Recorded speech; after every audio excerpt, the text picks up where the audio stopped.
Sen kazandın. Şey yap, çok tatlı. Hemen. Aynen. Benim en büyük zaferim sen. Muhammed. Ya. Aynen. Hadi. Sen Nerede göreyim kızı?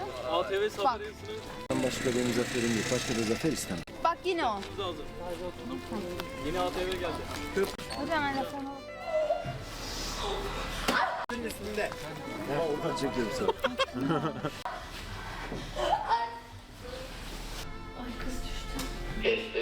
Zaten normalde de düşüyor. Ama burada ne olacak? Olacak. Taksiyi düşünüyoruz.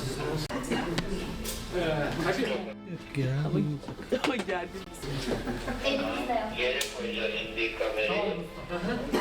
İşte Hatice de böyle bir arkadaşımız. Hep bir bahane. Gördüm. Hep bir çalışmamak için.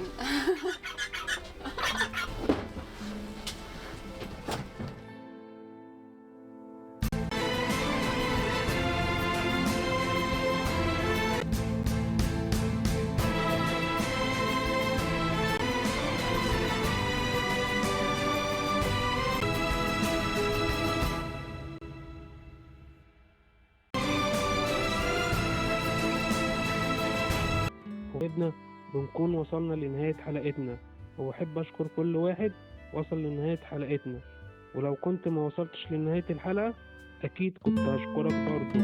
ولو أول مرة تشوفنا ادعمنا باللايك الجميل والاشتراك اللذيذ علشان تكوني أول واحدة أو علشان تكون أول واحد يوصل له كل جديد. مع السلامة، باي باي.